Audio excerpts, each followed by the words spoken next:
ऊपर ही बना लेते हैं। सपोज दैट ये इसका मास mn है और पोजीशन वेक्टर इसका rn है। mn है एंड क्या है आपका rn है। उस केस में फाइंड आउट करना है कि पोजीशन ऑफ सेंटर ऑफ मास होगा इस ओरिजिन के रिस्पेक्ट में, इस ओ के रिस्पेक्ट में कितने डिस्टेंस पे होगा। ठीक, तो उस कंडीशन में जब पोजीशन में फाइंड करना होता है बेटा, जैसे 2 पार्टिकल्स के लिए आपने किया था, सेम उसी पैटर्न पे हम लोग n पार्टिकल्स के लिए करेंगे। ठीक, तो 2 पार्टिकल्स के लिए आपने लिखा था m1r1 प्लस m2r2 अपान m1 प्लस m2।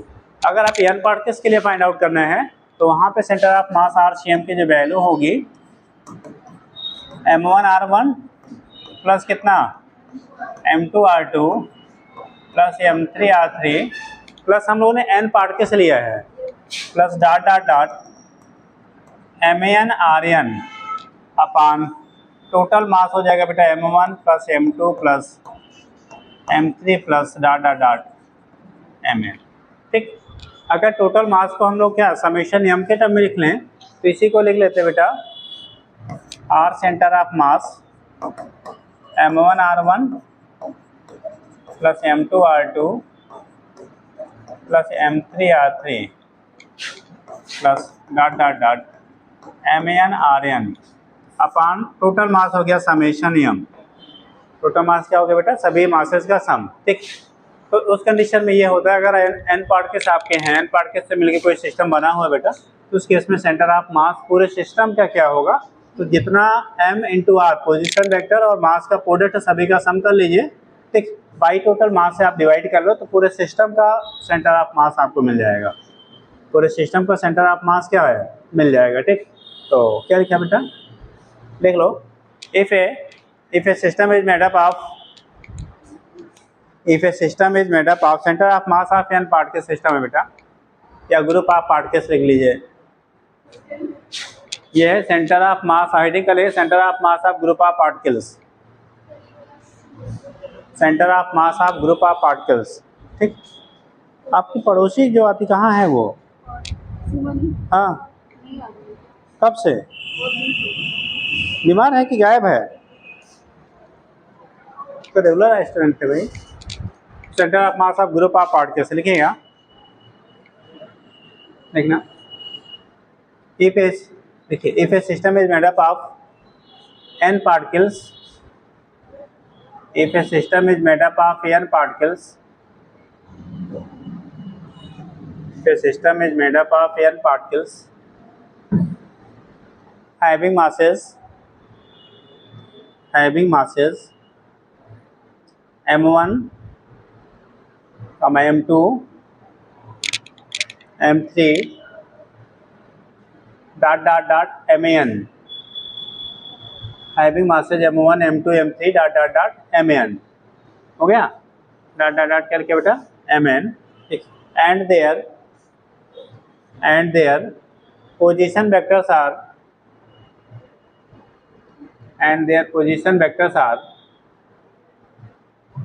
देखिए r1 r2 r3 dot dot rn देखिए। Then position of centre of mass of these particles, position of center of mass of these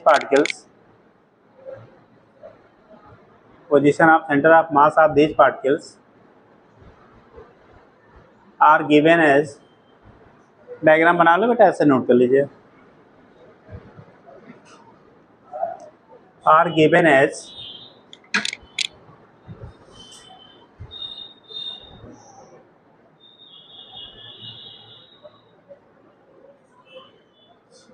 position of center of mass of these particles are given as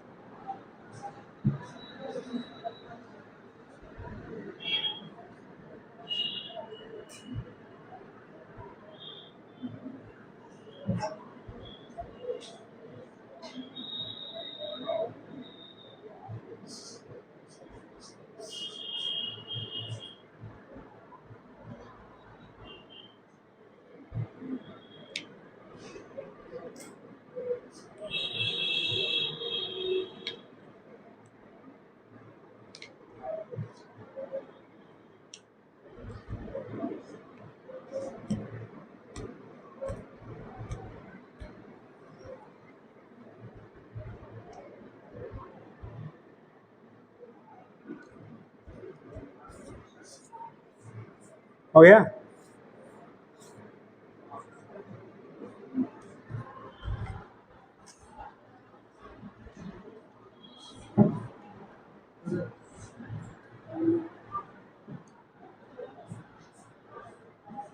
बेटा सभी लोग अपना identity card issue करवा लीजिए, ठीक। जिनका नहीं हुआ है, कितने लोग का भी हो गया है आइडेंटिटी कार्ड, कितने लोग को मिल गया है? अच्छा, जिनका नहीं मिला है, ठीक है, वो लोग ऑफिस से ले लीजिए फॉर्म भर के, ठीक। बाकी फिर आपका जो भी प्रोसेस करवा कर फॉर्म ले लीजिए।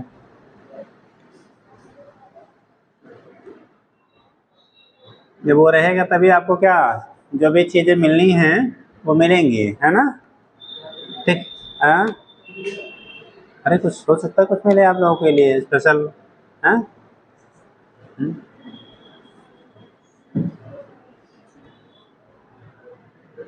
हो गया बेटा।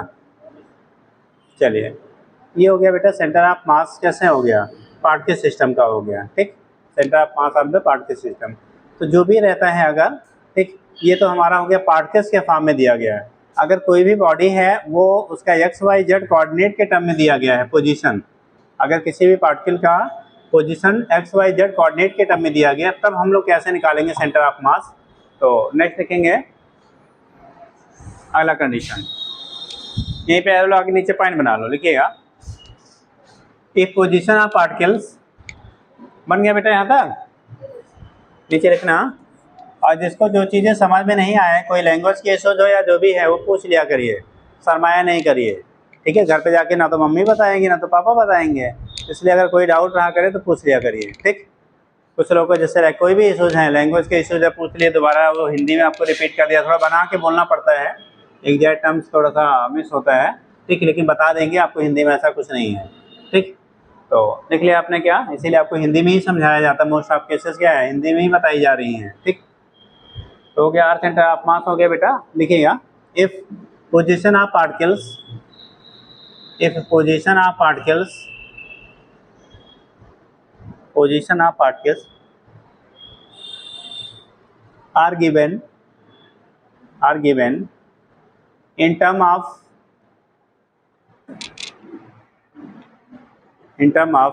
x y z, in term of x y z,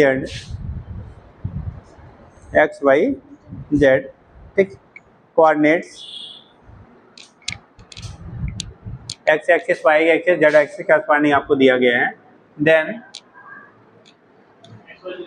coordinate कर लो, एक्सिस कर लो, then position of centre of mass, then position of center of mass, position of center of mass will be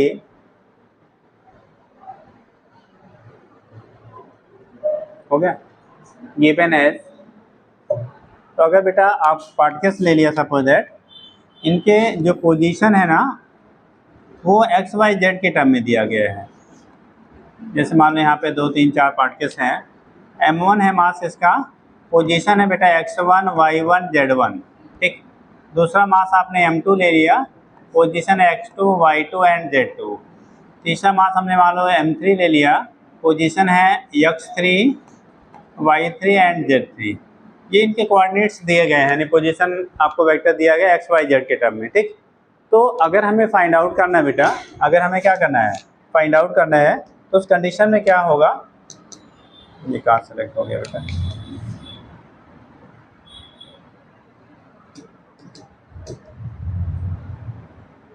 ये कहाँ सेलेक्ट हो गया जी, देखो m1 into m3 मान लेते हमने ले दिया, m1 लिया था, पोजीशन लिया था x1 y1 z1, m2 लिया था बेटा, पोजीशन लिया था x2 y2 and z2, m3 लिया था, पोजीशन था x3 y3 and z3, x1 y1 z1, x2 y2 z2, x3 y3 z3, m1 m2 m3 3 part के साथ में लिया। अगर इनके x y z coordinate of centre of मास निकालना है, सपोज बेटा आपको x सेंटर ऑफ मास आप लिखोगे इन पार्ट के सिस्टम का, अगर x सेंटर ऑफ मास, तो जब एक्स सेंटर ऑफ मास निकालोगे ना, तो जो आपको एक्स कोऑर्डिनेट सारे पार्टिकल्स के हैं, कौन वाले एक्स कोऑर्डिनेट सारे पार्टिकल्स के हैं, वो उनको हम लोग कंसीडर करेंगे। ठीक, तो यहाँ पे जैसे आप दिखाओगे एक्स सेंटर ऑफ मास निकालना है, तो m1 का एक्स कोऑर्डिनेट कौन सा है, x1 है बेटा, m2 का कितना है, x2 है, m3 का कितना है, x3 है, अपान टोटल मास कितना हो गया, m1 plus m2 plus m3। तो इसे हमने कह लिया एक्स सेंटर ऑफ मास कहलाएगा। क्या कहलाएगा बेटा, एक्स सेंटर ऑफ मास कहलाएगा। ऐसे ही वाई सेंटर ऑफ मास आपको निकालना है, तो लिखोगे m1 y1 plus m2 y2 plus m3 y3 by m1 plus m2 plus कितना m3, m1 plus m2 plus क्या हो गया m3। सेम वे में अगर आप Z centre of mass find करेंगे तो क्या आएगा, m1 z1 plus m2 z2 plus m3 z3 by m1 plus m2 plus m3। जैसे वहाँ r के टर्म में लिखते थे बेटा ना, डायरेक्ट पोजीशन देता है, यहाँ पे पोजीशन वेक्टर क्या एक्स वाई जेड के टर्म में गिवन है, तो उस कंडीशन में तीनों को अलग अलग आपको फाइंड आउट करना होगा। अगर पूछा जाए कि तीनों एक्स वाई जेड आपने निकाले फिर उसे आर के टर्म में कन्वर्ट करना है, तो आपको सबको पता है बेटा कि ये तीनों एक्सिस जो है एक दूसरे के कैसे होते हैं, म्यूचुअली परपेंडिकुलर होते हैं। तीनों एक्सिस कैसे हैं, म्यूचुअली परपेंडिकुलर हैं। यानी परपेंडिकुलर होने का मतलब इन सभी के बीच का एंगल कितना है, 90 डिग्री है। सभी के बीच का एंगल कितना है, 90 डिग्री है। तो अगर वेक्टर क्वांटिटी 90 डिग्री पे है, उनका हमें क्या रिजल्टेंट निकालना है, तो अगर आर सेंटर ऑफ मास करना होगा तो सभी का स्क्वायर रूट आपका ले दो, सम ऑफ स्क्वायर रूट, यानी कि आर सेंटर ऑफ मास के टर्म में निकालना होगा तो आपका एक्स सेंटर ऑफ मास का square plus Y centre of mass plus Z centre of mass square करके रूट कर लीजिएगा, आपको वैल्यू मिल जाएगा। ठीक, तो ये कंडीशन होता है। फिलहाल जब एक्स वाई जेड के टर्म में दिया जाएगा तो एक्स वाई जेड ही पूछा जाता है आपको, तो नोट कर लीजिएगा। क्या लिखा था आपने, गिवन एज, क्या लिखा बेटा, ये आपकी कॉपी है यार, देख रही साहब, ये तो अफगानिस्तान डॉक्टर अब्बे बन गए हैं। अरे पहले सिलेक्शन होने के लिए बहुत कुछ कुर्बानियाँ देनी पड़ती हैं जो पढ़ने योग्य हो। ठीक, ऐसा नहीं कि कॉलेज में पहुंच गया तब डॉक्टर साहब बन गए। ठीक, गलतफहमी तो नहीं जी रहे हो, किसी ने पैदा हुए तो बता दिया कि डॉक्टर टेढ़ा मेढ़ा लिखता है। अब वो जमाना पता है, कोर्ट ने स्ट्रिक्टली कर दिया कि आपकी राइटिंग एकदम क्या क्लियर होनी चाहिए, जो भी मेडिसिन लिख रहे हैं वो एकदम रीडेबल होना चाहिए। ठीक, हाँ, इसीलिए बहुत सारे डॉक्टर जो थे, आप देखिए अपने यहाँ शहर में बहुत सारे डॉक्टर हैं जो किसी पर्टिकुलर डिजीज़ के लिए हैं, उन्होंने क्या लिया, पर्चा छपवा लिया है। ठीक, मेडिसिन जो भी प्रिस्क्राइब करते हैं तो आपको जो है ना खाली टिक कर देते हैं, क्योंकि उनका ये लिपापोती ऐसा करते थे तो पता लगा केस हो गया तो एक बार, तब उसके बाद क्या किया हैं। हाँ तो भाई अब नहीं, हम मतलब हम क्या है, सेलर हैं, आपने लिख के दे दिया, हम पढ़ ही नहीं पा रहे, हम अपनी बेइज्जती थोड़ी कराएंगे, हम नहीं पढ़ पा रहे हैं। पूछें भैया क्या हुआ है, आप जो बताए उसे जनरल मिलता हुआ दवा लिख के दे देंगे। अब कहीं आपको कोई क्रिटिकल कंडीशन है तो खाना था कुछ और, खा लिया कुछ और, निकल लिया। हाँ ठीक, चलिए क्या लिखा बेटा, गिवन है, नोट कर लो, बना के नोट कर लीजिए।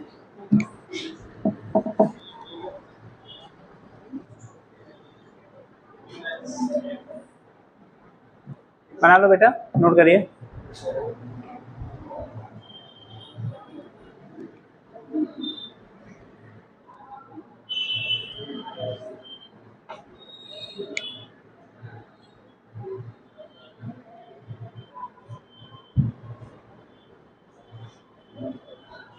पहले के टाइम पे होता था, डॉक्टर साहब लिखते थे ना जो प्रिस्क्राइब करते दवा, अगर 2 दिन बाद पूछने जाते हुए नहीं जानते भैया, अगर आप ना बताओ हमें प्रॉब्लम क्या थी तो वही नहीं पढ़ पाते हम लिखे क्या हुए हैं। ठीक, और ये मेरे साथ खुद हुआ है। एक बार कुछ दाने निकल गए थे, वो गर्मियों में हो जाता है, मैं गया दिखाया और 1 हफ्ते बाद दोबारा बुलाए हुए थे, मैं गया, मैंने बोला नहीं उनको डॉक्टर साहब, उन्होंने क्या सर ये दवा था, तो पूछ रहे हैं क्या हुआ था आपको, मतलब ठीक, मतलब क्या हुआ था, क्या लिखा है वो पता नहीं उनको, क्या हमने लिख दिया था।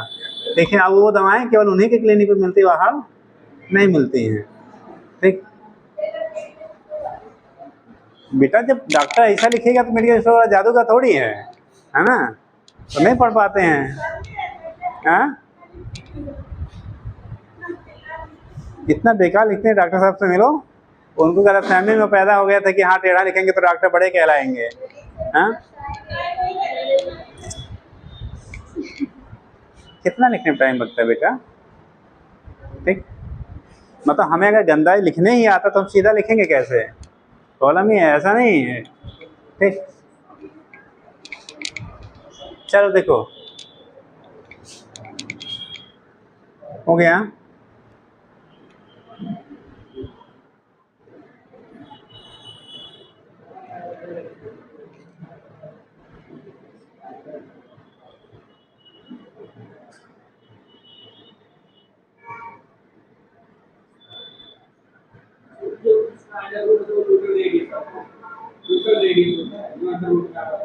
पूरा एक्स सेंटर ऑफ मास क्या है, यानी square X centre of square plus Y centre of square plus Z centre of mass square, पूरा रूट। टोटल नहीं, centre of mass, position of centre of mass of whole system. हो गया बेटा? चलिए, तो ये केस आपका होता है, एक आध क्वेश्चन इस पे कर लीजिए तब फिर आगे बात किया जाए।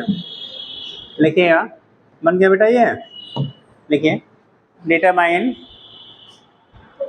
Determine centre of mass of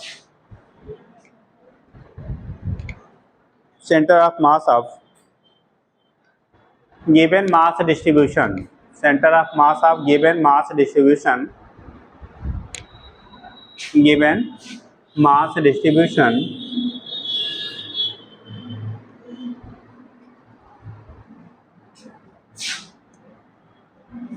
given mass distribution. ठीक, देखो यहाँ दिया गया बेटा ना, सपोज हम पार्टिकल ले रहे हैं, ये इक्विलैटरल ट्रायंगल है बेटा, गिवन मास डिस्ट्रीब्यूशन। ठीक, अलॉन्ग अब ए है, बी है, सी है। ठीक, given mass distribution, axis passing through, corner से लिख लो, axis passing through corner B, axis passing through corner B, इस बी के corner B, axis passing through corner B, and lie in the plane of the triangle. Plane में होगा तो answer दूसरा होगा बेटा, प्लेन के परपेंडिकुलर होगा तो दूसरा आंसर बदल जाएगा। ठीक है, प्लेन मतलब ये एक प्लेन में होगा। ठीक, इसी प्लेन में आपका एक्सिस लाई कर रहा है, वहाँ से आपको फाइंड आउट करना है। ठीक, तो पहला कंडीशन ये है, देखो इसकी 20 सेंटीमीटर डिस्टेंस दी गई है, इक्विलैटरल है तो सारे साइड 20 के होंगे, 1 kg का ब्लॉक ये है और 2 kg का ब्लॉक ये है, और इसको ले लो बेटा 4 kg का ब्लॉक ये है। इस एक्सिस के करस्पॉन्डिंग ऐसे जो एक्सिस पास आउट होगा,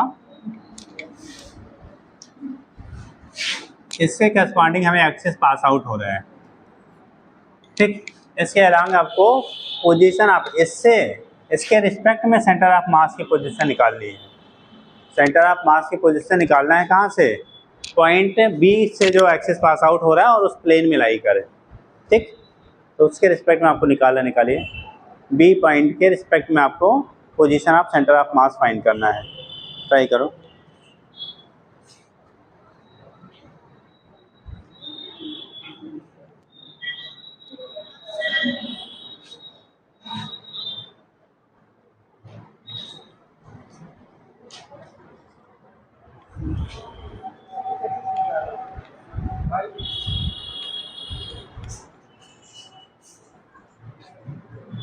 आर सेंटर ऑफ मास की वैल्यू निकालनी है बेटा।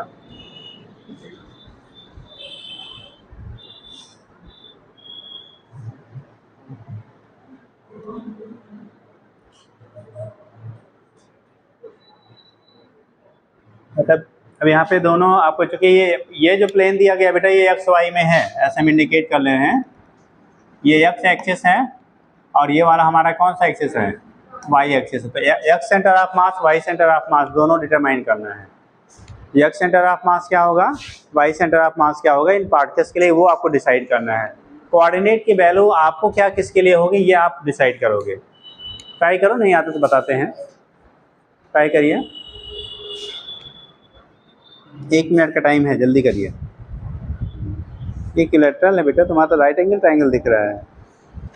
This is equilateral triangle. देखो हमारा कैसे बना है, आपने राइट एंगल ट्रायंगल बनाया, दोनों का मतलब बदल जाएगा। क्या ज्योमेट्री पढ़ी थी?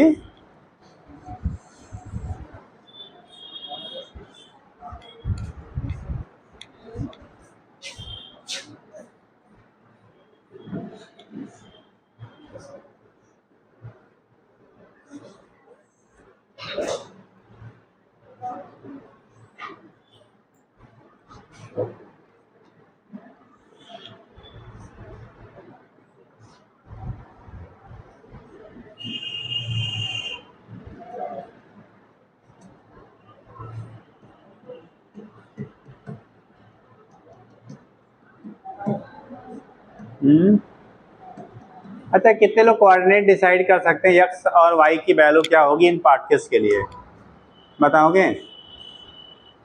एक्स और वाई की वैल्यू इन पार्टिकल्स के लिए क्या होगा? हाँ देखो, जिस एक्सिस के करस्पॉन्डिंग बेटा निकालते हैं, यानी कि जो हमारा क्या होता है ओरिजिन मानेंगे जिसे, उसके लिए एक्स वाई जेड तीनों की वैल्यू 0 होती है। फिलहाल एक प्लेन में है तो जेड की वैल्यू ऑलरेडी वैसे है ही नहीं है, तो एक्स और वाई के टर्म में हमें फाइंड आउट करना है। तो देखो इस वाले पार्टिकल्स के लिए, इस पार्टिकल के लिए ये ओरिजिन पे है, कहाँ पे है? ओरिजिन, जहाँ से एक्सिस पास आउट हो रही है। तो यहाँ के लिए एक्स की वैल्यू भी क्या होगी? 0 होगी, और वाई की वैल्यू भी 0, यानी x1 की वैल्यू भी यहाँ 0 होगी और y1 की वैल्यू भी 0। यहाँ 0 0 कोऑर्डिनेट मिलेगा। इसी को हम लोग ऐसे लिख सकते हैं 0, 0। क्या लिख सकते हैं? 0, 0।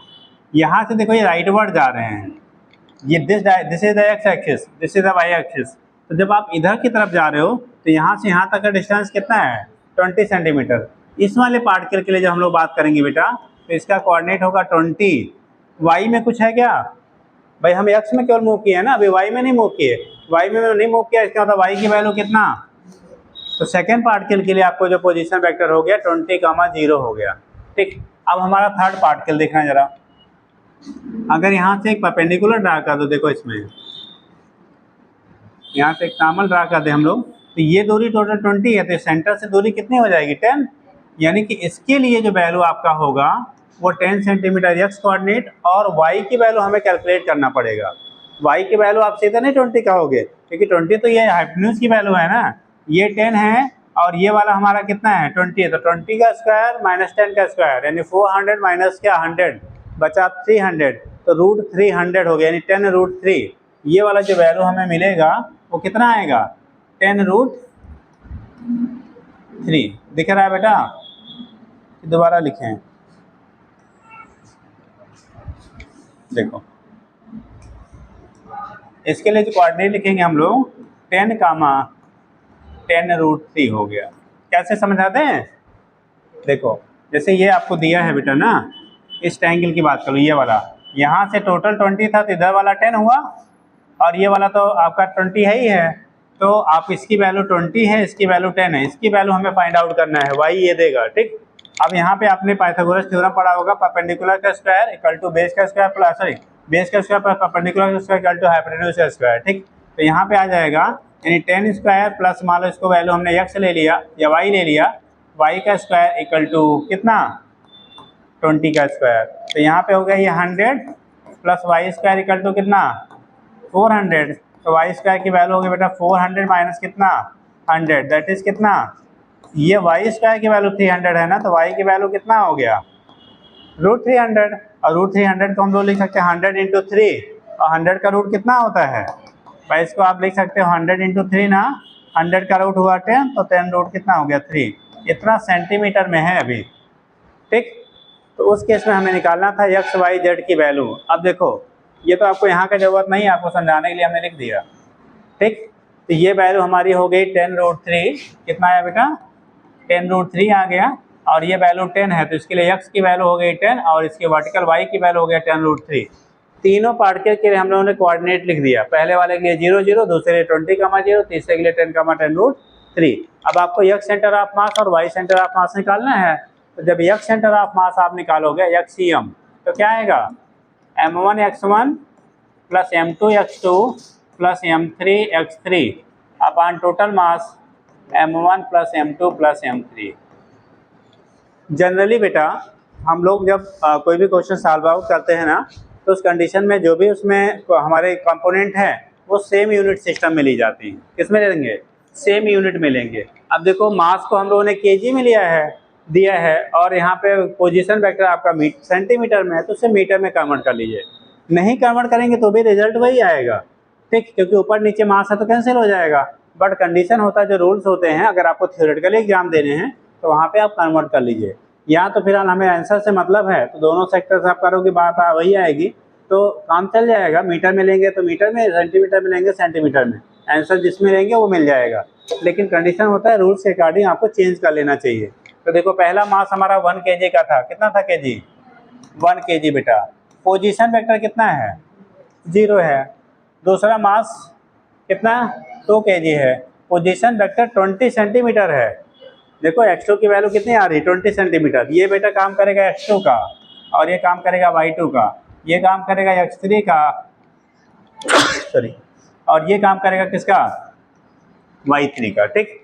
तो कंडीशन हो गया 2 × 0.2, मीटर में बदलेंगे 20 को तो 0.2, प्लस m3 की वैल्यू हमारे पास है बेटा 4 kg, और x3 का वैल्यू है क्या? 10 सेंटीमीटर, मतलब 0.1 अपान 1 + 2 + 4।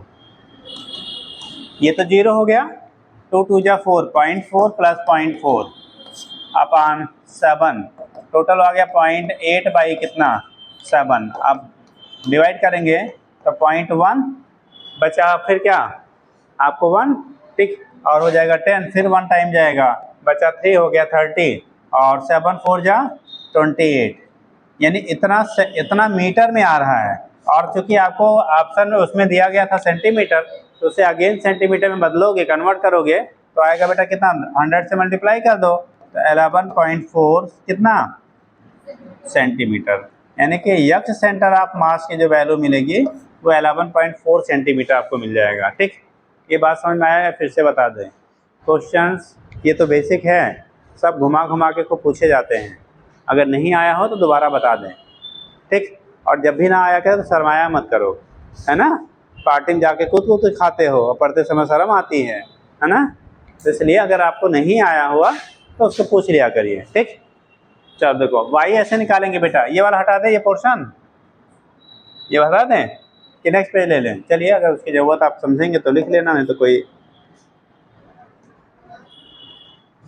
देखो ऐसे जब y सेंटर ऑफ मास करेंगे हम लोग, तो आएगा बेटा m1 y1 plus m2 y2 plus m3 y3 by m1 plus m2 plus कितना?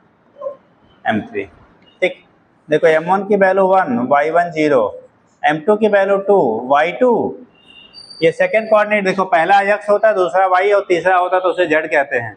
देखो यहाँ पे y2 कितना है? 0, तो मास सेकेंड A2 के जो वाले के लिए y की वैल्यू आपकी 0 आ गई, तो यहाँ 0 हो गया, प्लस m3 की वैल्यू 4 और y3 वैल्यू 10√3 है। ये सेंटीमीटर में है, मीटर में कन्वर्ट करोगे तो 0.1√3 हो जाएगा। कितना?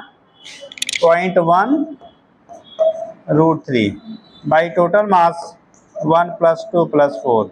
एक चीज़ ज़रा सा गलतियाँ हम लोग करते हैं अक्सर क्वेश्चन सॉल्व करते समय, एक कॉमन आप लोगों से फॉल्ट होता है। फॉल्ट ये होता है कि जैसे दिमाग में अगर ये सेटअप हो गया कि यहाँ मास और क्या पोजीशन वेक्टर का प्रोडक्ट तो 0 आएगा, है ना। जैसे भाई x और y दोनों 0 है, तो इससे मल्टीप्लाई करेंगे तो 0 ही आएगा, तो 0 आएगा, इसे रिमूव कर देते, कोई मतलब नहीं है।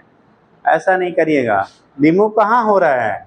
ऊपर वाले फैक्टर में। कहाँ हो रहा है? ऊपर वाले फैक्टर में, नीचे वाले मास में तो है ना। अगर आप रिमूव कर देंगे तो आंसर आपका रॉन्ग हो जाएगा। तो मास आप ऐसा नहीं कि पोजीशन वेक्टर 0 है तो उस वाले कंपोनेंट को उड़ा दो, क्या तो उसकी कोई ज़रूरत ही नहीं है।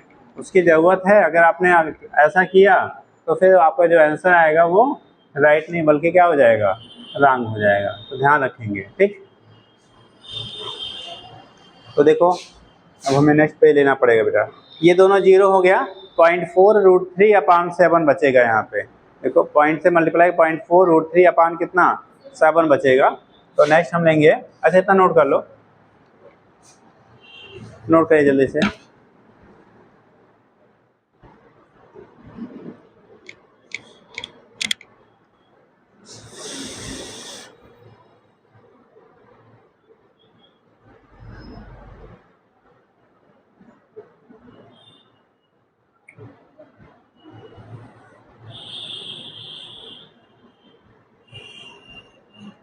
आपको कुछ फिक्स शेप की बॉडी होती है जिनके पोजीशन ऑफ सेंटर ऑफ मास क्या होगा वो आपको डिफिनिट रहता है। आपको उसमें हम ग्रुप में भेज देंगे, तो उसको कॉपी पे बना के नोट कर लीजिएगा। ठीक, ग्रुप में भेज दिया जाएगा, आप उसको कॉपी पे एज वेल एज वैसे ही बनाना, वहाँ कुछ चेंज नहीं करना होगा। जो भेजा जाएगा ऐसे चार्ट बना लीजिएगा, वैसे समझा देंगे, क्योंकि यहाँ बनाने में देख क्या 2 लेक्चर लगते हैं, आपके पास 2 ही लेक्चर बचा हुआ है। ठीक, तो पता लगा एक तो क्या खाली पोजीशनें जानते रह जाएंगे, है ना। तो इसलिए आप उसको बना लीजिएगा, भेज देंगे। हाँ, अरे भी बता देंगे, टेंशन ना लीजिए, जल्दी करिए।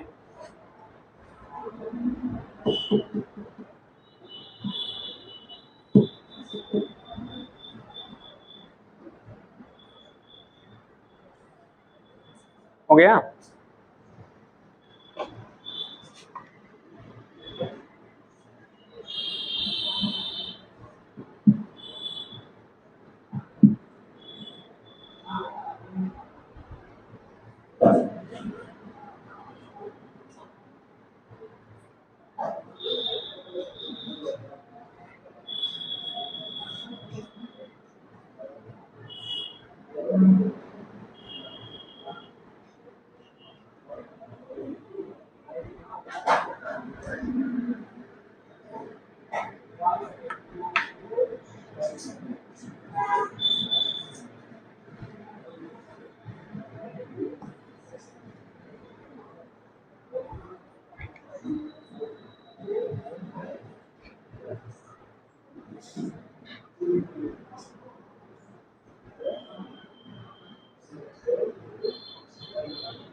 ओके बेटा, तो अब इसको आप सॉल्व कर लीजिए। यहाँ से करेंगे तो आएगा कितना, वाई सेंटर ऑफ मास की वैल्यू आएगी 0.4√3/7। 0.4√3 की वैल्यू कितना होता है बेटा? ठीक, तो इससे अपन क्या करें 7, अब इससे मल्टीप्लाई करके डिवाइड कर लेंगे, इतना कर लेंगे ना, कैलकुलेट कर डालिएगा। तो इस तरह से वाई सेंटर ऑफ मास की वैल्यू हम लोग कैलकुलेट कर लेंगे। ठीक, नेक्स्ट करिए। किसी पर PYQ है? ले आओ, हम भी करवा देते हैं जो है।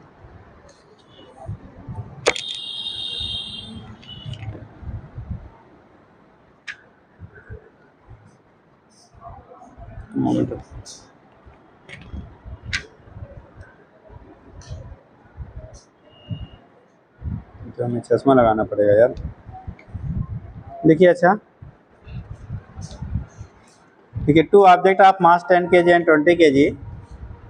क्वेश्चन लिखो बेटा। नेक्स्ट, ये हो गया। नेक्स्ट क्वेश्चन क्या है, 2 object of mass 10 kg and 20 kg respectively and 20 kg respectively. 2 object of mass 10 kg and 20 kg respectively, ठीक, respectively are connected to the 2 ends of a rigid rod, connected to the क्या लिखा है, 2 ends of a 2 ends मतलब दोनों किनारों पे 2 ends of a rigid rod of length 10 meter, rigid rod of length 10 meter with negligible mass, rigid rod of length 10 meter with negligible mass, मास की value क्या है उसकी, रॉड की नेग्लेजिबल है। ठीक, लिखिए the distance of centre of mass, negligible mass नगड़ जिसे कहते हैं, 10 metre with negligible, NEGLIGIBLE negligible mass. लिखिएगा, आगे लिखिए the distance of centre of mass of system, the distance of center of mass of system from the 10 kg mass is,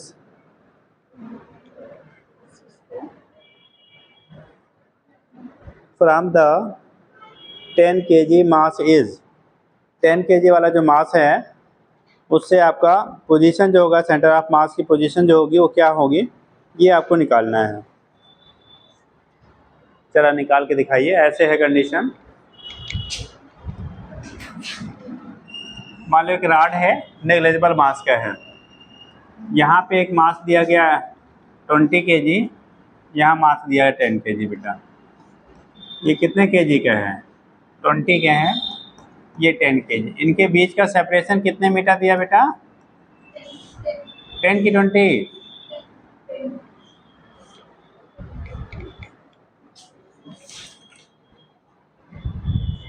ten metre पे है। Rod जो था वो 10 मीटर का है, 20 नहीं है बेटा। रॉड जो दिया गया है इसकी लेंथ आपको 10 मीटर गिवन है क्वेश्चन में, ठीक, 10 मीटर आपका है। तो फाइंड आउट करना था position of centre of mass from कहाँ से, 10 kg ऑफ ब्लॉक, 10 kg वाले ब्लॉक से सेंटर ऑफ मास की पोजीशन क्या होगी, 10 kg वाले ब्लॉक से सेंटर ऑफ मास की पोजीशन क्या होगी वो निकालना है, ठीक। तो उस केस में जो सेंटर ऑफ मास होगा, आपको बोला गया था वो बैलेंसिंग पॉइंट होता है। क्या होता है, बैलेंसिंग पॉइंट होता है, मतलब नेट आपका जो इधर का weight mass into distance equal to mass into distance other side का होना चाहिए। तो उस केस में सेंटर ऑफ मास जब वहीं लेंगी ना, इस पोजीशन पे जहाँ सेंटर ऑफ मास को, मान लो यहाँ से सपोज किया हमने कि जो डिस्टेंस हमारे सेंटर ऑफ मास की है वो x डिस्टेंस पे है, कितने पे है, यहाँ से सपोज दैट x डिस्टेंस पे आपको सेंटर ऑफ मास यहाँ मिल रहा है, ये हो गया आपकी डिस्टेंस यहाँ से x, ये पोजीशन है सेंटर ऑफ मास का। हमने सपोज किया this is the position of centre of मास। तो जब सेंटर ऑफ मास से क्या निकालनी है ना, तो इसी पोजीशन से निकाला है, तो ये r सेंटर ऑफ मास अगर यहीं ले रहे तो इसकी वैल्यू तो 0 हो गई यहाँ से। तो m1 into x1 equal to m2 into क्या हो गया, x2, m1 into x1 equal to m2 into x2। तो जब उसी पोजीशन से ही हम नाप रहे हैं तो सेंटर ऑफ मास वहीं पे है, तो क्या हो गया, वो 0 हो गया। तो हम लोग जैसे फार्मूला लिखते थे ना, r centre of mass m1 r1, तो यहाँ पे लिख लिया है हमने m1 x1 प्लस कितना m2 x2 अपान m1 प्लस m2। यहीं पे इसी पोजीशन से अगर हम मेजर कर रहे हैं तो यहाँ पे सेंटर ऑफ मास की वैल्यू क्या हो गई, 0। तो यहाँ पे जब ओरिजिन पे लिया तो 0 equal to m1 x1 plus कितना m2 x2। ये यहाँ से क्रॉस मल्टीप्लाई करेंगे 0 में तो वैल्यू क्या आ जाएगा भाई, इसको अगर इधर ले आओगे तो 0 ही आएगा। दैट मीन्स आप कह सकते हो m1 x1 की वैल्यू जो होगी माइनस m2 x2 के क्या हो जाएगा बराबर। माइनस साइन खाली इंडिकेट करेगा इसकी इधर की पोजीशन है, उधर वाला राइट है, बाकी उसका कोई रोल नहीं होता है, ठीक। तो मास कितने kg का है, 10 इंटू x1 की जगह पे हमने x लिया है, देखो x1 की जगह पे क्या लिया आपने, x लिया, और इक्वल टू इधर वाला जो डिस्टेंस बचेगा ये 10 माइनस क्या हो जाएगा, x हो जाएगा। मास कितना है 20 इंटू 10 माइनस x। ये नेगेटिव साइन खाली इससे लेफ्ट की डायरेक्शन को इंडिकेट करता है बेटा, किधर की डायरेक्शन को, लेफ्ट, जो पोजीशन है सेंटर मास उससे बाएं तरफ की पोजीशन डिस्टेंस को। तो यहाँ पे हो गया 10x इक्वल टू, ओपन करो तो ये हो जाएगा 200 माइनस कितना 20x। ये जब इधर शिफ्ट होगा तो कितना हो जाएगा 30, तो 30x इक्वल टू 200। तो x की वैल्यू आ जाएगी बेटा 200 अपान 30, एक जीरो कैंसिल, तो आ गया 20 अपान 3 मीटर। मतलब यहाँ से जो डिस्टेंस आपकी आएगी सेंटर ऑफ मास की किस वाले से, 10 kg वाले से, वो 20/3 मीटर के बराबर हो जाएगा। कितने पे, 20/3 मीटर के क्या हो जाएगा, इक्वल हो जाएगा, ठीक। तो नोट कर लीजिए, ये नीट आपका 2022 का क्वेश्चन था, नीट 2022। जल्दी करो।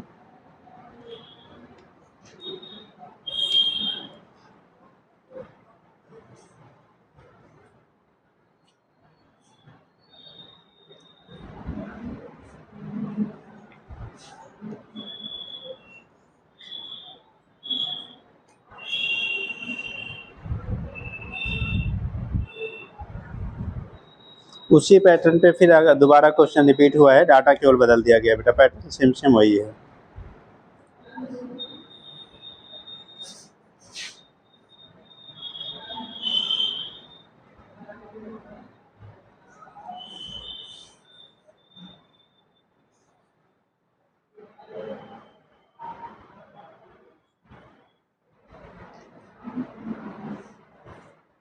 ये क्वेश्चन लिख लो बेटा।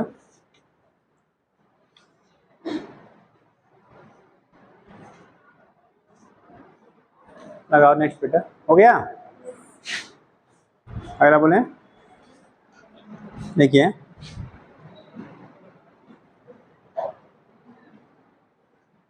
three masses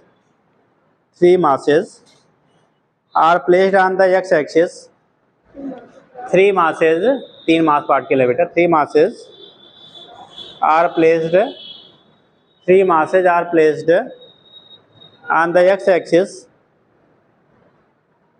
on the x-axis, लिखिए 300 ग्राम at origin, 300 gram at origin,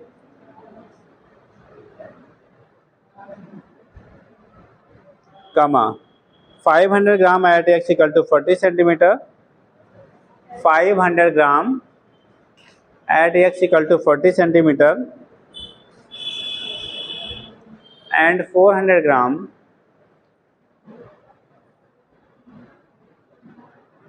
at x equal to 70 centimeter, x equal to 70 centimeter। ठीक, देखिए the distance of center of mass from the origin is, the distance of center of mass from origin is, virgin से centre of मास की distance क्या होगा। देखो पहला बोला गया, इसे वर्जिन लिया है इन्होंने, और ये 300 ग्राम का जो मास है पार्ट के, ये वर्जिन पे है। दूसरा वाला कितने मास का बेटा? 500 ग्राम का जो है, ये 500 ग्राम कितने दूरी पे है? 40 सेंटीमीटर फ्रॉम ओरिजिन। और अगला ग्राम, 400 ग्राम अगला कितना डिस्टेंस पे है? ये 400 ग्राम का है और इसका डिस्टेंस टोटल 70 सेंटीमीटर है। आपको फाइंड आउट ये करना था बेटा, position of centre of mass, position of centre of मास। ठीक, वो क्या होगा? अटेंडेंस सबका हो गया बेटा? कहाँ है पेपर बेटा? अटेंडेंस शीट कहाँ पे है? वे पास कर दिया करो।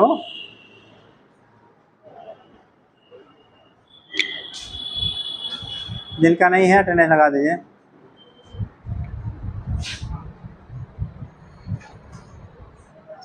जल्दी करो बेटा, पैर में दर्द निकालिए, आपको लगाना है, जल्दी निकालिए। कितना कितना है आपको? एक वर्जिन पे है, दूसरा 40 सेंटीमीटर, तीसरा 70 सेंटीमीटर। आपको पोजीशन ऑफ सेंटर ऑफ मास निकालना है, निकालिए।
हो गया?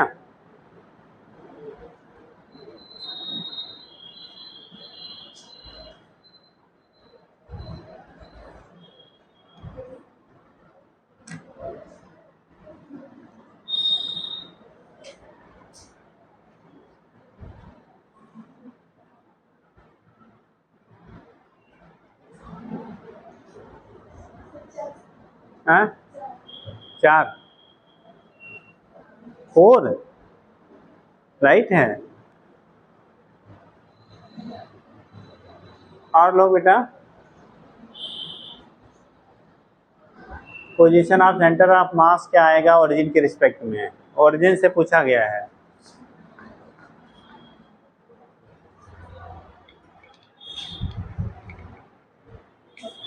जल्दी बताइए।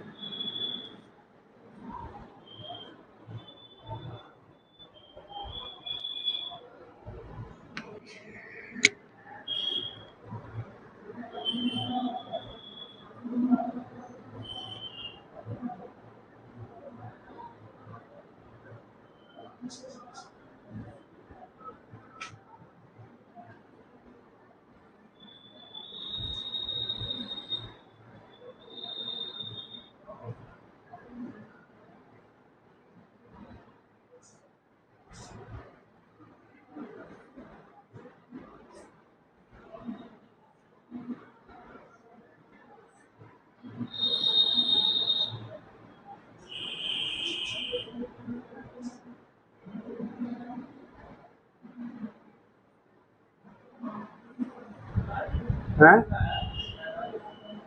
45 आ गया। और लोग का बेटा, अगर आप फाइंड करते हैं तो पोजीशन क्या आएगा?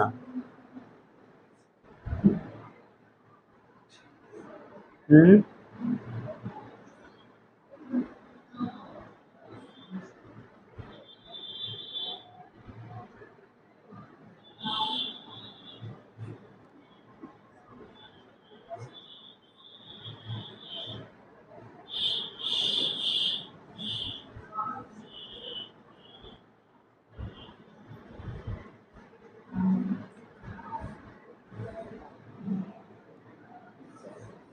45 आ रहा है, 45 आ रहा है।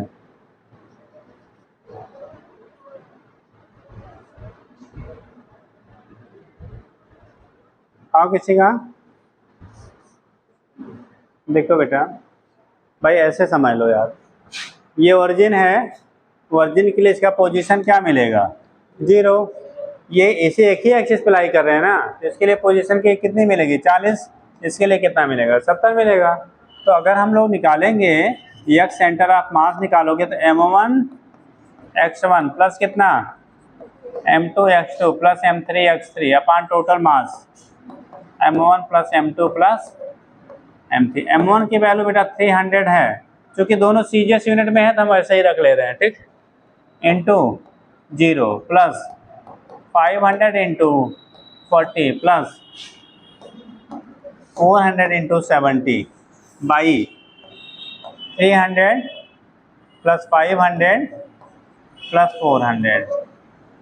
ये तो 0 हो गया, यहाँ से मल्टीप्लाई कर दो तो 0 0 0 5 4 जा 20, इसमें 3 0, इसमें 3 0 का दो 20 कितना 8 अपान 5 9 1200 हुआ। इनको जोड़ दो बेटा तो 48,000 अपान ये आ गया 1200। 2 0 पहले उड़ा देते हैं हम लोग, ठीक। कितना आ गया? 48। 1 0 बटा तो कितना आया? 40 आ रहा है। तो यह सेंटर ऑफ मास कितना आ गया? 40 सेंटीमीटर। इसका मतलब जो इसका सेंटर ऑफ मास है, जो 500 ग्राम वाला पार्टिकल है ना, उसी पोजीशन पे ही लाई करेगा, ठीक है। कैलकुलेशन चेक कर लेना, गड़बड़ ना हो।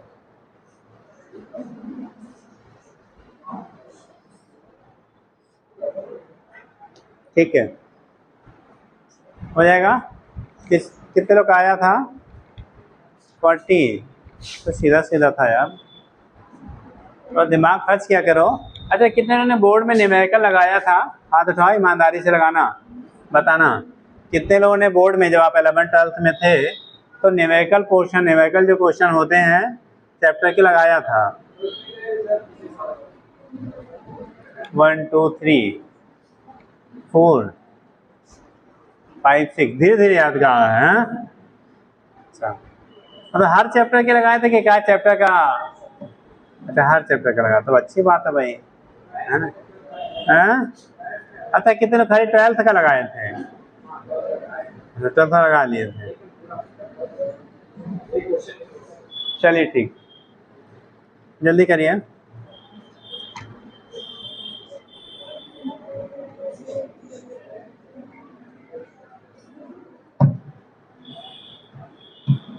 हो गया?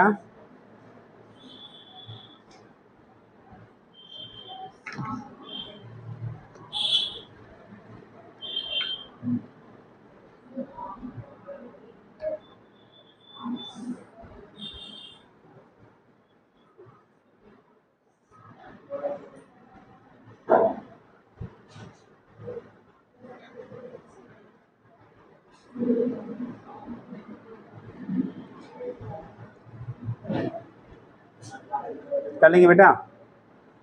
नीचे लिखिए यार, नेक्स्ट।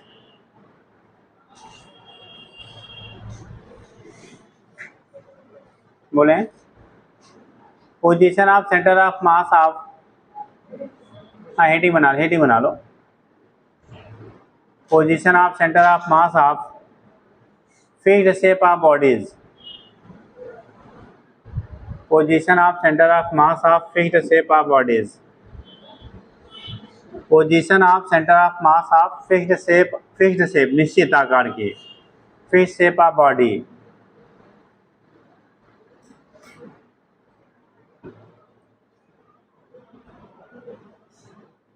देखो बात नहीं भैया, जो कुछ डिफरेंट शेप के होते बेटा, उनके लिए हमारा पोजीशन क्या होगा सेंटर ऑफ मास का, कैसे हम लोग डिटरमाइन करते हैं, ठीक है, वो चीज़ें होती है, उसे कहते हैं position of centre of mass of fixed shape of bodies. ठीक, अब यहाँ पे जो डिफरेंट हमारे शेप है, कुछ जो कॉमनली आपके कभी कभी पुटअप हो जाते हैं, तो उनको आप देख लीजिए। देखो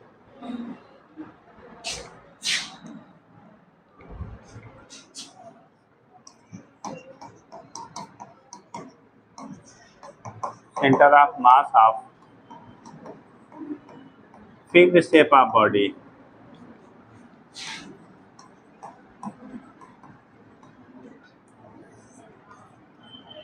position of centre of mass of fixed shape of bodies. अगर फिक्स्ड शेप की जो बॉडीज हैं उनके हम लोग पोजीशन सेंटर ऑफ मास का निकालेंगे तो कंडीशन क्या बनेगी? जैसे बेटा अगर इस रिंग है, क्या है? रिंग। तो जो रिंग होगा उसका सेंटर ऑफ मास हमेशा इसके अगर यूनिफॉर्म थिकनेस का है, रिंग मतलब बराबर मोटाई का बना हुआ सेम मटेरियल का, तो इसका जो पोजीशन सेंटर ऑफ मास का होगा उसका जो ज्योमेट्रिकल सेंटर होता है वही होगा बेटा। मतलब एक्चुअल में जो उसका सेंटर पोजीशन आपका होगा वो पोजीशन ऑफ सेंटर ऑफ मास कहलाएगा। ठीक, तो जो सेंटर होगा इसी को हम लोग सेंटर ऑफ मास कह लेंगे। ये क्या कहलाएगा बेटा? सेंटर ऑफ मास कहलाएगा। ठीक, दूसरा अगर हम लोगों ने डिस्क ले लिया, ये क्या है बेटा? डिस्क है। अगर आप डिस्क की बात करते हो, क्या है? पहला रिंग था, दूसरा डिस्क है। डिस्क की बात करोगे तो इसका भी पोजीशन सेंटर ऑफ मास का, इसका जो ज्योमेट्रिकल सेंटर होगा ये सेंटर ऑफ मास की पोजीशन होगी। लेकिन ध्यान रखना है हर जगह उसका थिकनेस बराबर हो, मोटाई हर जगह कैसे होनी चाहिए? सेम सेम होना चाहिए। ठीक, तीसरा कंडीशन हम लोग ले रहे हैं, मान लो स्फीयर है, स्फीयर है। अब स्फीयर में बेटा चाहे सॉलिड हो चाहे हालो हो, आइदर सॉलिड और हालो, उसका सेंटर ऑफ मास कहाँ रहेगा? उसके ज्योमेट्रिकल सेंटर पे। जो उसका सेंटर पोजीशन होगा वो स्फीयर चाहे हालो है बेटा चाहे सॉलिड है, दोनों केसेज में जो सेंटर ऑफ मास होगा इसके ज्योमेट्रिकल सेंटर में पाया जाएगा। तो ये सेंटर ऑफ मास हो जाएगा स्फीयर के लिए। ठीक, अगला कंडीशन हम लोग लेते हैं बेटा, अगर रॉड है, क्या है? थिन रॉड है, मान लो थिन रॉड हमने लिया। अब इसके लिए सेंटर ऑफ मास निकालना, तो अगर इसकी लेंथ एल है, टोटल लेंथ कितना लिया आपने? एल, टोटल मास आपका यहाँ, मतलब सेंटर ऑफ मास जो आपका होगा इसका किसी साइड से, ये सेंटर ऑफ मास की पोजीशन किसी साइड से इसकी डिस्टेंस कितना आएगा? L/2 पे, यानी कि इसके सेंटर ऑफ मास की जो पोजीशन आपकी होगी वो L/2 डिस्टेंस पे आपका यहाँ से लाई करेगा। ये सेंटर ऑफ मास है, डिस्टेंस किसी एंड से क्या होगा आपका? L/2 हो। अब ये सिलेंडर हालो है या सॉलिड है, ठीक, वो फैक्टर नहीं आपका यहाँ फॉलो होगा। ऑलवेज वहाँ पे जो क्या होगी डिस्टेंस होगा वन एंड से, वो आपका कितना आएगा? L/2 के बराबर होगा। ऑलवेज जो डिस्टेंस होगा वो L/2 क्या हो जाएगा? 2 के बराबर होता है। तो ये कंडीशन आपका हो गया हमारा। ऐसे ही हम लोग लेते हैं बेटा, अगर क्यूब है, कैसा है बेटा, क्यूब,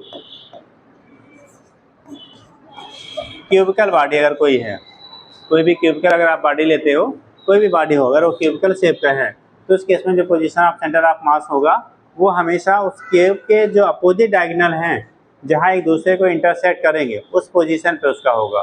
ठीक, तो जैसे आपने लिया, अच्छा ये क्यूब बन गया बेटा, दिस इज क्यूब और नॉट?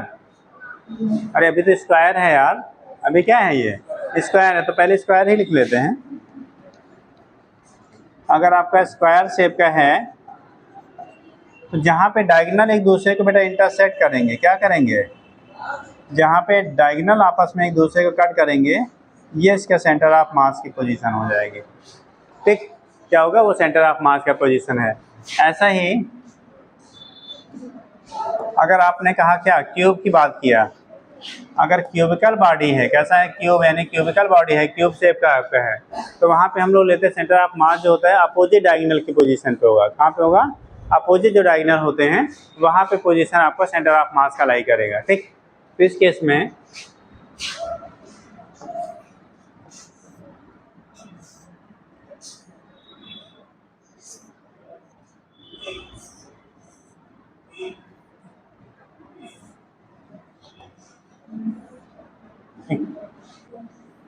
अब ये क्यूब हुआ, अपोजिट डायगोनल का मतलब समझो, जैसे ये क्यूबिकल बॉडी है, ठीक, उस वाले कॉर्नर को उस नीचे वाले से आप मिला दीजिए, उधर वाले कॉर्नर को यहाँ नीचे से आप मिला दो, दोनों जहाँ पे एक दूसरे को इंटरसेक्ट करेंगे वो कहलाता है हमारा क्या, क्यूब की पोजीशन की डायगोनल आपस में जहाँ इंटरसेक्ट करेंगे वो सेंटर ऑफ मास की पोजीशन होगी। ठीक, तो यहाँ जब दिखाओगे ना, देखो यहाँ से मिला, इस वाले फेस को यहाँ से मिलाओ और आगे वाले फेस को पीछे से मिलाओ, इस वाले को फ्रंट वाले को बैक वाले से मिला दीजिए। ये जहाँ इंटरसेक्ट कर रहा है ये सेंटर ऑफ क्या होगा, मास कहलाएगा। इसी को हम लोग क्या टर्म देंगे बेटा, पोजीशन ऑफ सेंटर ऑफ मास कहेंगे।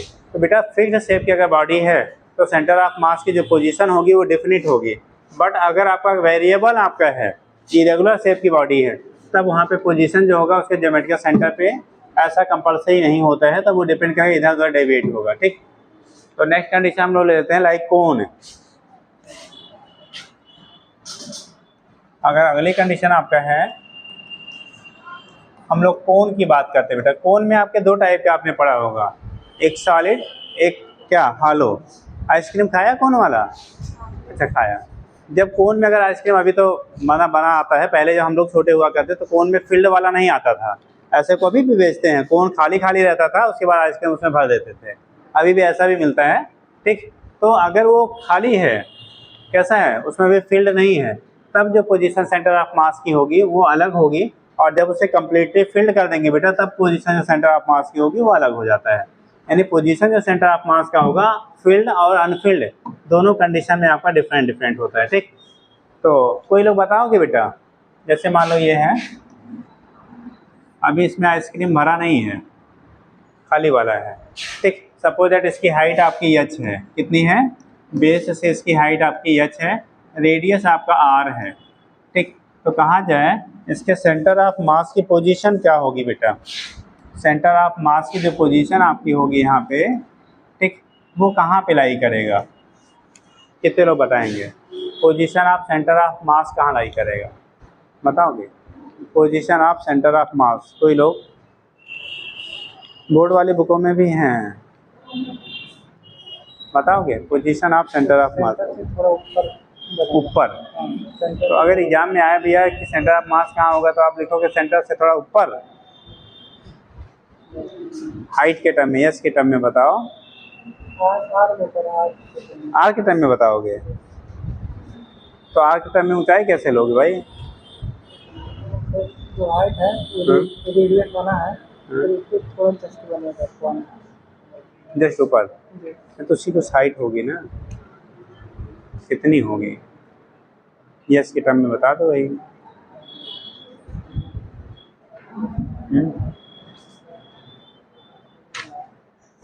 बताओ कि भैया कोई लोग,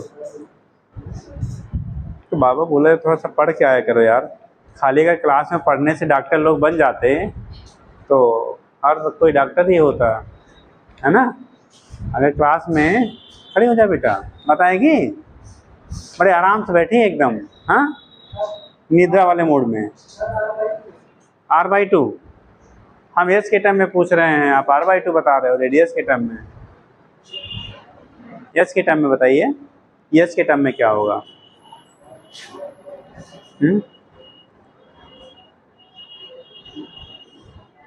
बताओ। और कोई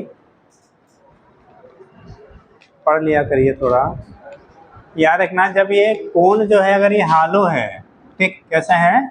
अगर ये हालो है बेटा, हालो है, टोटल हाइट h है, तो इसके सेंटर ऑफ मास की जो पोजीशन होता है, यानी सेंटर ऑफ मास नीचे से उसकी हाइट h/3 होता है।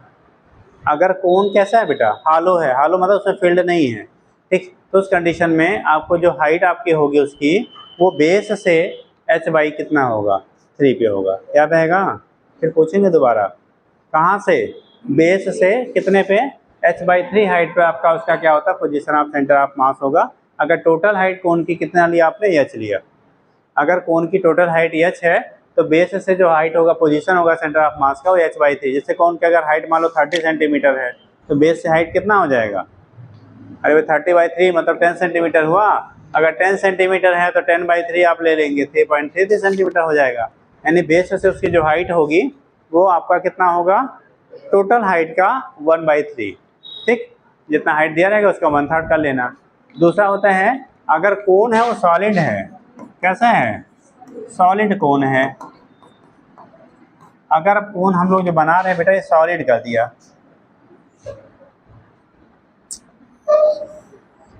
ये सॉलिड कोण है, हाइट अभी भी हमने कितना लिया है?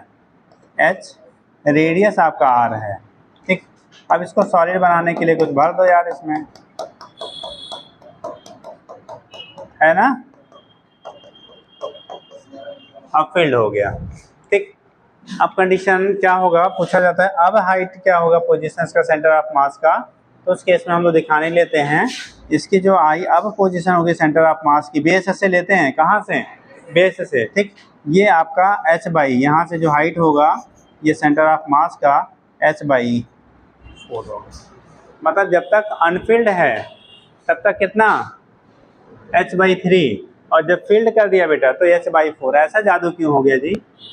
अभी तो किसी में ऐसा नहीं हुआ था। हमने कहा था सिलेंडर हालो है तो भी वहीं रहेगा, सॉलिड है तो भी वहीं रहेगा, स्फीयर हालो है तब भी वहीं रहेगा, सॉलिड है तो भी यहाँ तो बदल गया यार, यहाँ बदल गया ना। हालो था तो h/3 पे था, सॉलिड हो गया तो h/4 पे आ गया। ऐसा क्यों? रीजन बताओगे? हालो है तो h/3 पे है और सॉलिड हो गया तो h/ क्या हो गया? 4 हो गया। ऐसा क्यों हो रहा है? कोई लोग, अरे कुछ सोच की गलत ही बता दिया करो यार, कुछ तो बताओ, सही नहीं गलती सही, हाँ, कुछ तो दिमाग खर्च किया करो। बताएंगे बेटा? खड़े हो, जैसे खड़े हो, बताओ कुछ।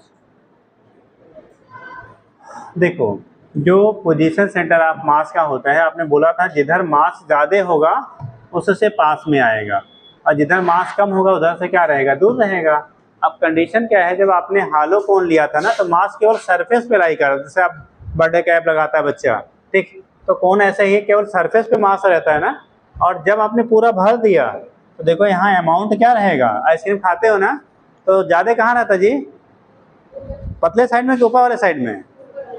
मोटे वाले साइड में। तो जहाँ ज़्यादा रहेगा उधर ही तो सेंटर ऑफ मास शिफ्ट करेगा। तो जब मास यहाँ पे इसकी तुलना में क्या होगा? पहले तो खाली सरफेस पे था, अभी मास पूरे बल्क में है, तो जब मास की वैल्यू इधर बढ़ रही है तो सेंटर ऑफ मास भी क्या करेगा? वो डाउनवर्ड आपका शिफ्ट कर जाता है। तो जो पोजीशन सेंटर ऑफ मास का होता है वो जिधर मास की वैल्यू क्या होगी? लार्ज होगी, उधर की तरफ क्या करेगा? वो शिफ्ट कर जाता है। तो उसी को हम लोग कह लेते हैं, जब सॉलिड कोण होगा तो आपका पोजीशन हो गया h/4 पे, हालो कोण है तो पोजीशन हो गया h/ कितने पे? 3 पे। तो एक हो गया h/4, दूसरा हो गया h/3।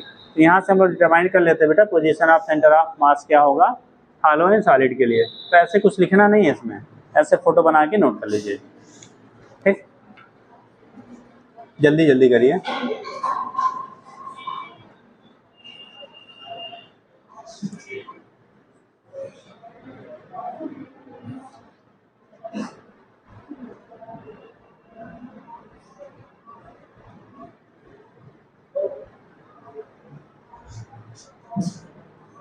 जल्दी करिए।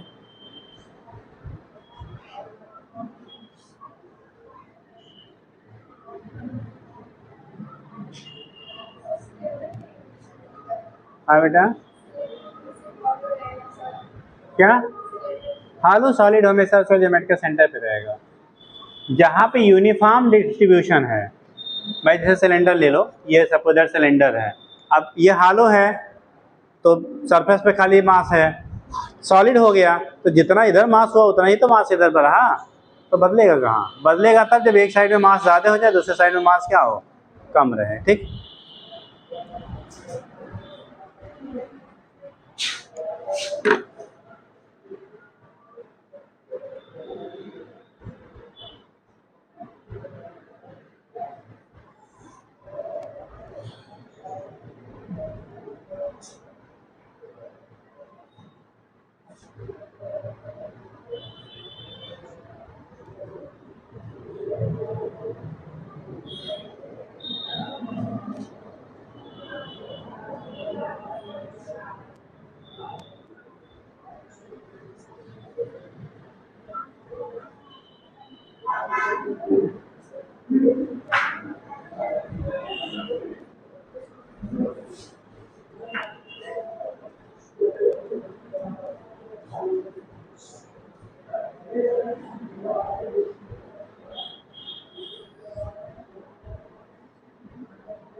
हो गया? बना दीजिए, जल्दी करिए।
हो गया? नेक्स्ट लिखेंगे बेटा, अगर हमारा हेमिस्फीयर होता है, क्या होता है? हेमिस्फीयर। हेमिस्फीयर मतलब अर्धगोला।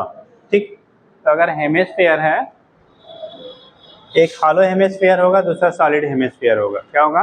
हालो एंड सॉलिड हेमिस्फीयर। तो लिख लेते हैं हालो हेमिस्फीयर। हिंदी में बोलेंगे बेटा अर्धगोला। क्या बोलेंगे? अर्धगोला। ठीक, तो यहाँ पे क्या होता है,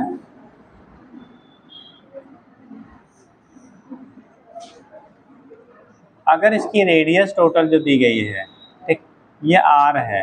कितना है बेटा? आर है। तो रेडियस की वैल्यू अगर हमारा आर ले रहे हैं, तो पोजीशन जो सेंटर ऑफ मास का होगा यहाँ पे, इसका जो पोजीशन अगर हालो है, कैसा है ये? हालो है, ध्यान रखना हालो है। तो यहाँ पे जो पोजीशन सेंटर ऑफ मास का होता है, ये जो हाइट होती है, ये r/2 के बराबर। अगर कैसा है? हालो हेमिस्फीयर है बेटा, तो वहाँ पे जो पोजीशन सेंटर ऑफ मास का मिलेगा वो कितने पे आएगा? r/2 पे। क्या आएगा? r/2 पे। अगर वो कैसा है? हालो। साइन हो गया बेटा सबका? कितने का बचा है? हो गया? आप लोगों को हो गया बेटा? इधर साइन किसी बच्चे तो नहीं है? सबसे आगे सबसे बैक, हाँ ठीक, बोल जाएगी। तो उस केस में क्या होगा कि जो पोजीशन आपका सेंटर ऑफ मास का r/2 बोला जाता है। अगर ये सॉलिड हेमिस्फीयर हो, कैसा हो? सॉलिड हेमिस्फीयर हो, तब कितना होगा, कोई बताएगा? अगर ये सॉलिड हेमिस्फीयर है तो वैल्यू कितनी आएगी? हाँ, कोई लोग? बेस से कितनी हाइट पे उसका सेंटर ऑफ मास मिलेगा अगर हेमिस्फीयर की वैल्यू आपकी कैसी हो, सॉलिड हो। देखो ये कैसा पोजीशन पे था, जो भी है, अगर सॉलिड हेमिस्फीयर है बेटा, हेमिस्फीयर कैसा है बेटा, सॉलिड है, तो सॉलिड होने पे इसी में बना लें हम, क्या अलग बना दें, अलग बना दें, है ना, बदला ले रही है। ठीक, अगर इसकी हाइट कितनी है बेटा, रेडियस हमारा आर है, रेडियस क्या है, आर है। अब की बार कंडीशन इसका सॉलिड है,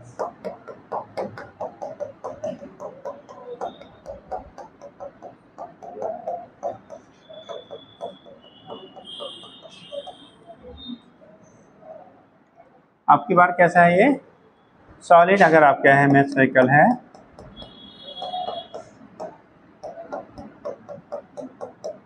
हेमिस्फीयर विल बी सॉलिड। अगर हेमिस्फीयर हमारा कैसा है, सॉलिड है, तो उस केस में क्या होगा, जो हाइट आपकी होगी, क्या होगी, जो हाइट यहाँ से होगी सेंटर ऑफ मास की, वो क्योंकि मास अब बढ़ रहा है ना डाउनवर्ड, तो यहाँ पे हाइट की वैल्यू चेंज हो जाती है। ये जो सेंटर ऑफ मास होगा, इसकी जो अब हाइट मिलती है बेटा यहाँ से, ये वैल्यू आपको जो मिलता है वो 3r/8, पहले वाला r/2 था, अभी 3r/8। अच्छा ये बताओ, ये वाला डिस्टेंस ज़्यादा है कि ये वाला डिस्टेंस ज़्यादा है, ये वाला ज़्यादा है कि नीचे वाला ज़्यादा है, हाँ, ऊपर वाला ज़्यादा है कि नीचे वाला जी, खड़े हो जाओ भैया, खड़े हो, शर्माते नहीं यार, खड़े हो। कितने लोग कह रहे हैं नीचे वाले का डिस्टेंस ज़्यादा है, 3 में 8 से डिवाइड करो कितनी बार जाएगा,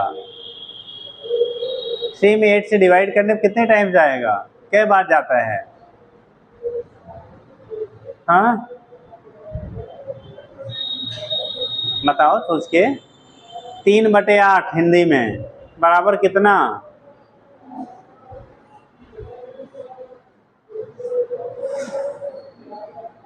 भाई अगर आप वहाँ डेसिमल लगा रहे हो तो मान लो 30 कितना, 10 पॉइंट लगाओगे तो 30/8, 8 क्या 4 जा ले जाओगे 32 हो जाएगा, यानी 0.4 से भी कम आएगा। और यहाँ से 1/2 कर रहे हो ना, तो 0.5 आएगा, ये 0.5 आर के बराबर आएगा, ये 0.38 आर के बराबर आएगा। तो बड़ा कौन है, ऊपर वाला कि नीचे वाला, ठीक। याद रखेंगे जब सॉलिड, जहाँ भी हालो और सॉलिड को कंपेयर करेंगे, हमेशा सॉलिड केस में पोजीशन डाउनवर्ड शिफ्ट करेगा, क्योंकि बीच का मोटा होगा ना, जहाँ मोटा होगा वहाँ मास ज़्यादा होगा यार, तो जहाँ मास ज़्यादा होगा उधर की तरफ क्या करेगा, शिफ्ट आ जाएगा, ठीक।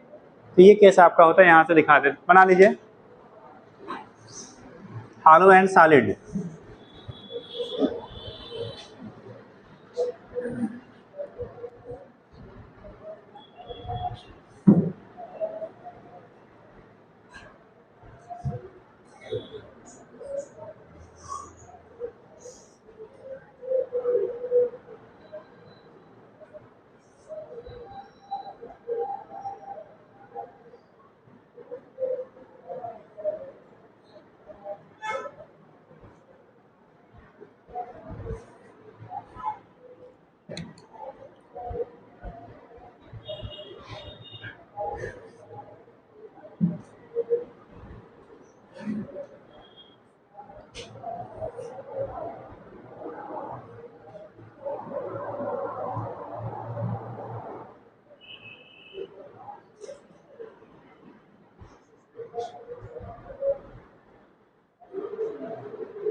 ओके बेटा, चलो देखो नेक्स्ट है क्या, for semi circular disc, for semi circular disc, अब जितने पूछे जा सकते हैं हम बता ही दे रहे हैं अब, ठीक। मोमेंट ऑफ इनर्शिया वाला आप लोग लिखिएगा, देखिए सेमी सर्कुलर डिस्क, अगर सेमी सर्कुलर डिस्क है, कितना है, सेमी सर्कुलर डिस्क, यानी कि डिस्क है स्फेयर नहीं है, तो उस केस में आधा है। डिस्क जो है ये स्फेयर था बेटा, ये कैसा था, ये देखो हमने ऐसे डिजाइन किया, ध्यान देना, यहाँ पे बेस ऐसे बना हुआ है, तो ये क्या कहलाएगा, स्फेयर। और अभी जब डिस्क करेंगे सेमी सर्कुलर क्या डिस्क, आपका जो ऑब्जेक्ट है वो कैसा है, सेमी सर्कुलर डिस्क के फॉर्म में है। तो यहाँ से जब दिखाएंगे तो ऐसे बनाएंगे बेटा,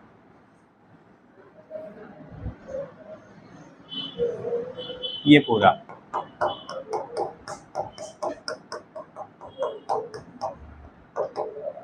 डिस्क है तो फील्ड होगा, ये प्लेन हो गया, मतलब क्या है, अगर ऐसे राउंड कर देंगे तो वो फिर स्क्वायर में आ जाएगा, ठीक।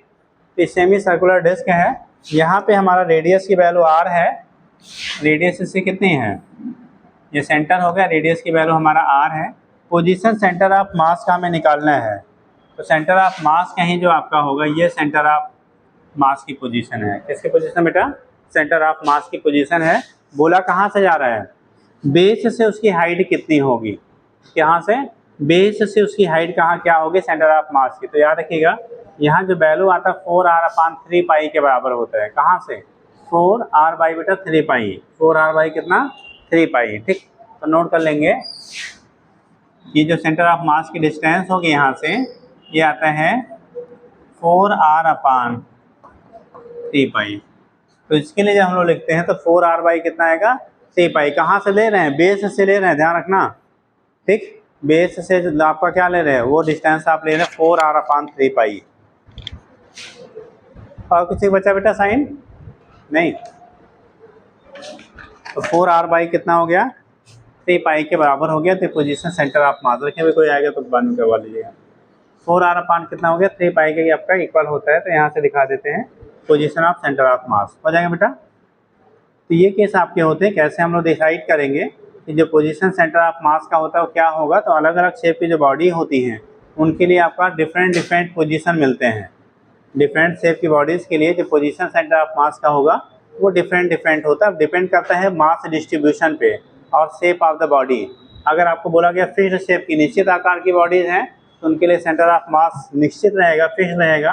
बट अगर वेरिएबल शेप की बॉडी हैं तो उस केस में आपका वहाँ पे आपका वेरी करता है, ठीक। तो ये तो हो गया पोजीशन ऑफ सेंटर ऑफ मास क्या होते हैं। नेक्स्ट हेडिंग करेंगे, अगली हेडिंग कर लो बेटा, velocity of centre of mass, velocity of centre of mass, velocity of centre of mass.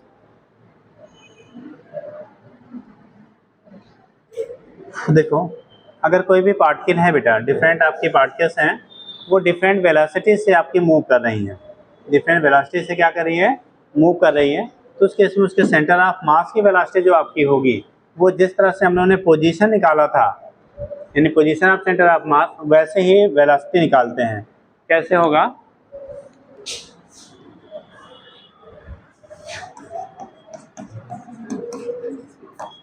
Velocity of centre of मास। तो जब वेलोसिटी की आप बात करोगे बेटा, किसकी बात करेंगे हम लोग, वेलोसिटी की बात कर रहे हैं। उस केस में अगर पार्टिकल है, मान लो अलग अलग वेलोसिटी से मूव कर रहे हैं, मास एक का m1 है, वेलोसिटी v1 है, दूसरे का मास m2 है, वेलोसिटी v2 है, मास m3 है, वेलोसिटी v3 है। तो बोला जाए सेंटर ऑफ मास की वेलोसिटी क्या होगी। जैसे मान लो हमने अलग अलग पार्टिकल्स लिया, m1 v1 वेलोसिटी से मूव कर रहा है, m2 है v2 वेलोसिटी से क्या कर रही है, मूव कर रहा है, m3 है, मास m3 है, v3 वेलोसिटी से मूव कर रहा है। डायरेक्शन अलग अलग हैं, हमने इसलिए आपको समझाने के लिए लिया कि डायरेक्शन जो होगा, अब जब निकालेंगे रिजल्टेंट तो वेक्टर सम करेंगे, सीधा सीधा ऐड नहीं कर लीजिएगा, वेक्टर सम करेंगे, जो डायरेक्शन रहेगा उसके साथ में उसको हम लोग ऐड करते हैं। जनरली आपको जो दिया जाता है अपने यहाँ वो सीधा एक लाइन पे देगा, या तो अपोजिट वाला देता है या तो 90 देता है, बट यहाँ पे हमने एक जनरल एंगल ले लिया। तो जब हम लोग यहाँ पे v सेंटर ऑफ मास निकालेंगे, वेलोसिटी सेंटर ऑफ मास, अगर पार्टिकल की पोजीशन, देखो दो टाइप के क्वेश्चन बनाए जाते हैं। अगर पार्टिकल्स के पोजीशन आपको दिए गए हैं बेटा, क्या दिए गए हैं, पार्टिकल्स की पोजीशन दिया गया है और फिर हमें वेलोसिटी निकालना है किसी गिवन टाइम के अकॉर्डिंग। तो आपने एक फार्मूला पढ़ा होगा v = r/t या s/t, पढ़ा है ना। तो अगर आपको पोजीशन आपको दिए गए हैं पार्टिकल का और पर्टिकुलर टाइम पे उनके पोजीशन दिए गए हैं कितने से कहाँ तक चेंज हो रहा है, तो उस केस में अगर हम लोग निकालेंगे तो VCM की वैल्यू जो होता है बेटा ये होता है DRCM अपान कितना DT के बराबर होगा। मतलब अगर पोजीशन वेक्टर टाइम के साथ आपका चेंज हो रहा हो दिया गया है तो VCM की वैल्यू DRCM अपान DT से निकालेंगे। अदरवाइज अगर पार्टिकल की पोजीशन वेलोसिटी आपको दी गई है, अलग अलग दी गई है, तो वहाँ पे velocity of centre of mass निकालेंगे तो velocity of centre of mass equal to होगा, इसके टर्म में लिखना है तो आप लिख देते हैं अगर कहीं ऐसा कंडीशन बनेगा तो m1 इंटू dr1 अपान कितना dt, ये d है बेटा, प्लस m2 इंटू dr2 अपान कितना dt, plus m3 into dr3 अपान कितना dt, अपान टोटल क्या हो जाएगा m1 plus m2 plus m3। ये जो dr1 अपान dt इसे v1 कहेंगे, इसे v2 कहेंगे, इसे क्या कहेंगे v3 कह लेंगे। तो यही होगा VCM की value m1 into v one plus m2 into v two plus m3 into v3 upon total mass m1 plus m2 plus कितना m3 के बराबर हो जाता है। ये वेलोसिटी आपका सेंटर ऑफ मास हो जाता है। इस तरह से हम लोग डिटरमाइन कर लेंगे। अगर पोजीशन के टर्म में दिया रहेगा इतने पर्टिकुलर टाइम पे उसका पोजीशन इतना हो रहा है तो ऊपर वाला फार्मूला याद यूज़ करिएगा। अगर डायरेक्ट आपको वेलोसिटी अलग अलग पार्टिकल का दिया गया है और उनके क्या दिए गए हैं मासेस दिए गए हैं तब पूछा जाता है तो सीधा सीधा आप रख के यहाँ से निकाल लेते हैं। तो दोनों टाइप से आपके क्वेश्चन डिजाइन किए जाते हैं, जैसा भी रहेगा आप फार्मूला यूज़ करके निकाल लीजिएगा। नोट कर लीजिए, जल्दी करिए।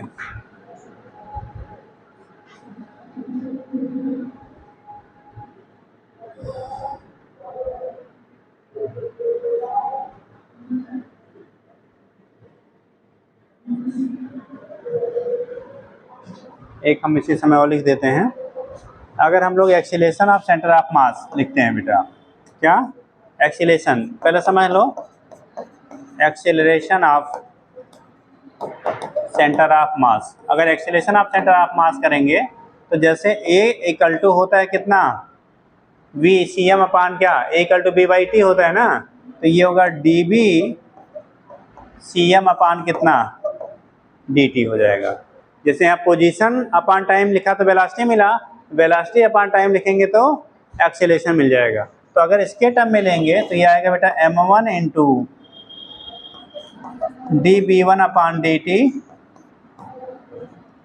Plus m2 into dB2 upon dt plus m3 into dB3 upon dt upon total mass m1 plus m2 plus m3। और अगर डायरेक्ट आपको अलग अलग पार्टिकल के एक्सीलरेशन दिए हैं तब कैसे लिखेंगे तो ACM, तो ACM की वैल्यू होगी बेटा m1 into A1 plus m2 into A2 plus m3 into A3 अपान m1 प्लस m2 प्लस कितना m3। तो ये एक्सीलरेशन के लिए हम लोग निकाल लेते हैं। वेलोसिटी ऑफ सेंटर ऑफ मास इस तरह से, एक्सीलरेशन ऑफ सेंटर मास इस तरह से आप फाइंड आउट कर लेते हैं, हो जाएगा। अब कल इस पे एक क्वेश्चन करा के फिर आगे आपका मोमेंट ऑफ इनर्शिया बताई जाएगी, ठीक। मोमेंट ऑफ इनर्शिया थोड़ा सा पढ़ के आइएगा भैया, किताबों में दी